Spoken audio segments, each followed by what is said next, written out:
About 3 years ago, I got really into virtual photography.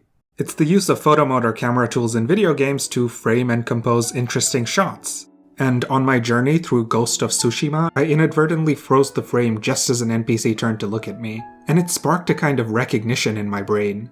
So I snapped a photo of the moment, and I followed him around for a bit, and I imagined what his life might be like. And then I tried the same thing in other games. I paid extra attention to clothing, character design, behavior patterns that I thought might go unnoticed by the average player. And here's what I learned in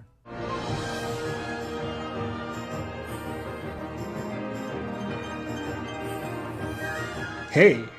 Welcome to Square Enix's gorgeous recreation of the Kingdom of Corona from Disney's Tangled. Here's a fun fact.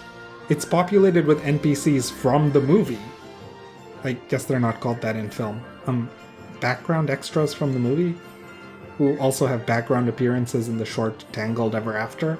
Anyway, that means a lot of Corona's fashion from the film finds itself in Kingdom Hearts 3 as well, in new recolors.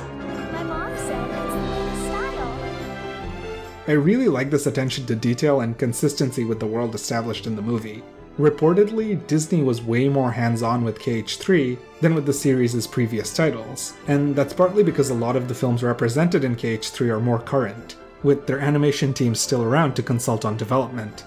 In a 2020 IGN article by Joe Screbbles, character art director Toru Yamazaki states that unlike prior KH titles, this time the team wanted to be really accurate and wanted to have everything down to the last detail completely the same, and spoke with Disney about sharing resources with them. The princess is so fun to talk to. Disney then provided original polygon shapes of its various characters, with instructions for how to put more detail on top. To be clear, none of this means Square just dropped assets from the Tangled and Big Hero 6 films into the game. All of these civilians, both original designs and recreated, were modeled from the ground up. What varies is the level of inspiration they take from their source material. We gave them reference models, but then they built everything themselves.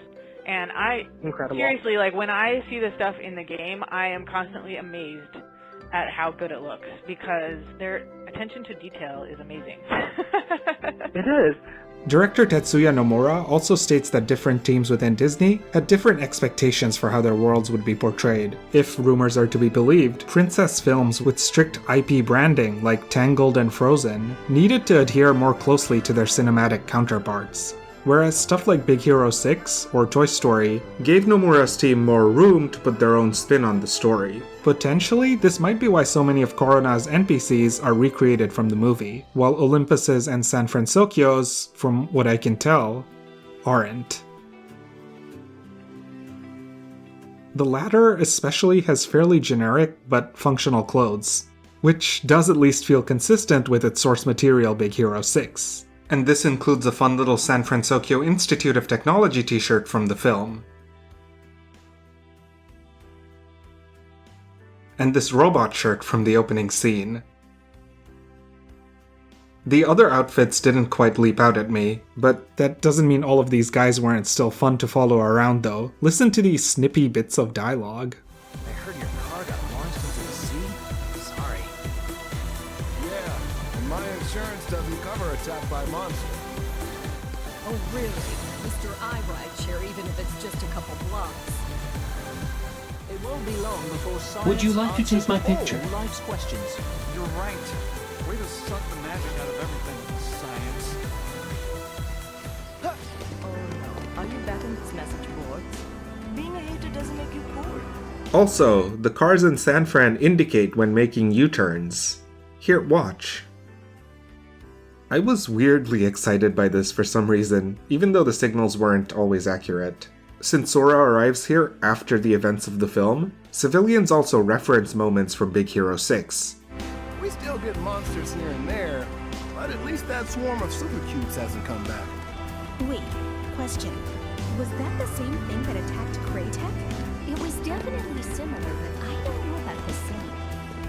And its ending. Reports are still flooding in about a group of unidentified individuals who prevented what could have been a major catastrophe.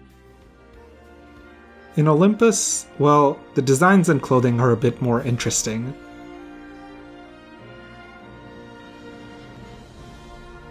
But because the original Disney's Hercules was so stylized and 2D animated, NPCs look less exaggerated than background Thebians did in the film. Instead, they look interesting because they look specifically molded for KH.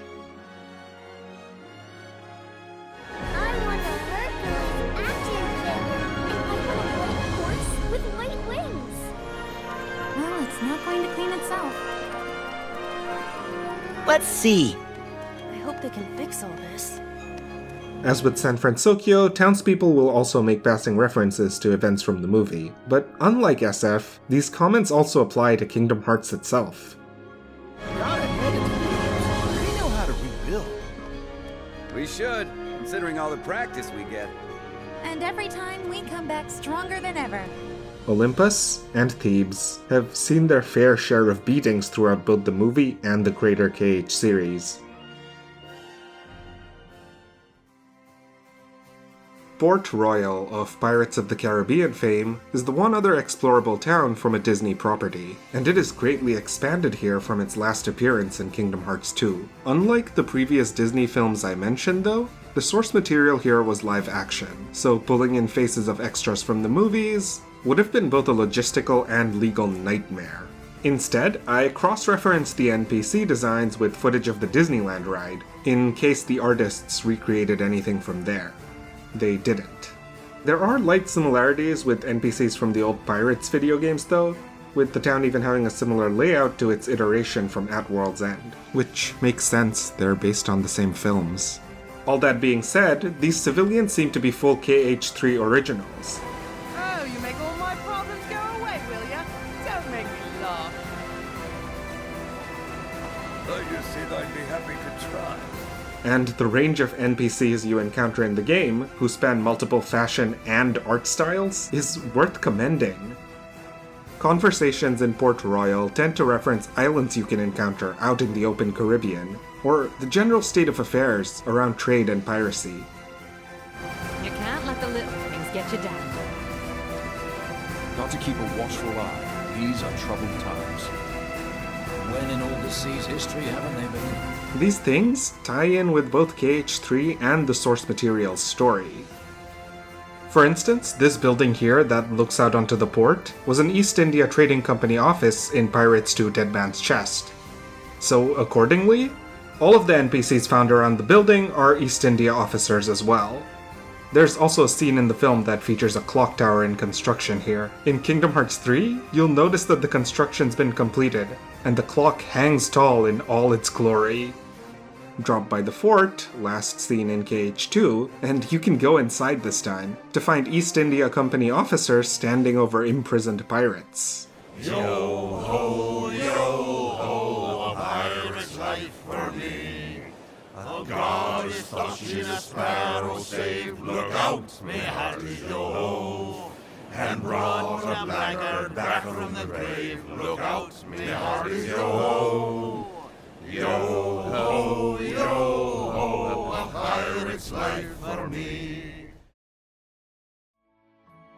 Meanwhile, in the original world Twilight Town, you'll encounter a whole lot of dialogue giving context for the changes to the town since Kingdom Hearts 2. I wish I could have been the one to come up with. More screenings to come, folks. You'll all get your chance. Are you as pumped for the next struggle as I am? Oh man, yes! Let's struggle! Character design and clothing-wise, many of the NPCs look like modernized versions of the NPCs from KH2's Twilight Town.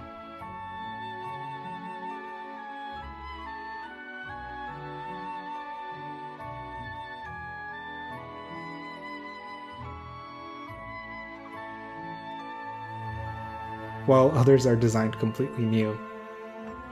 The town also encompasses a much smaller space in this game than in its predecessor, but I have to give props to Square for how full of personality its new revamped version is.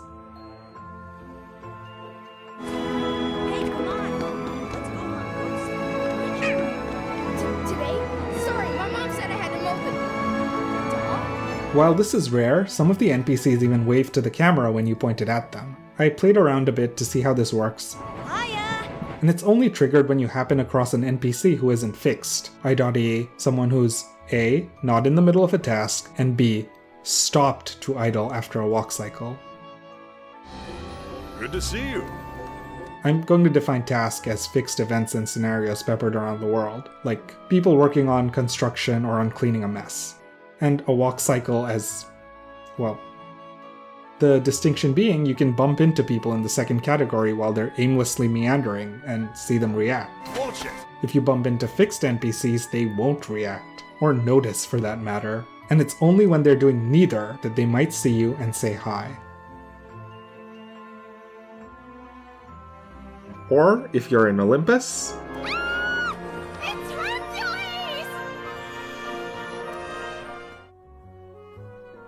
all of this to say, I've been a Kingdom Hearts fan for a long time.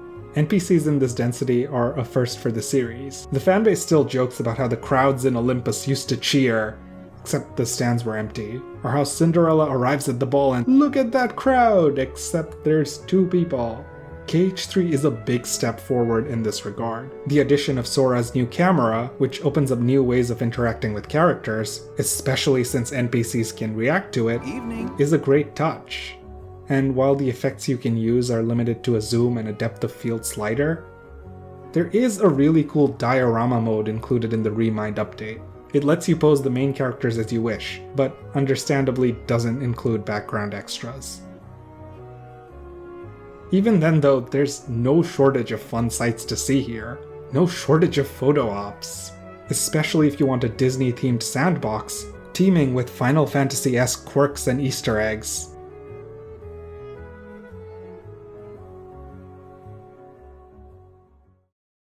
Hey! Thanks so much for watching that. This was actually an excerpt from a much longer video, in which I go over even more games and NPCs I photographed in 2021. I've included a link in the description below, along with links to the social media pages where I post my photos. I also make video essays, right here, on YouTube, so if you like my stuff, consider subscribing. Thank you again for sticking around, and I'll see you, or I guess you'll see me, in the next one.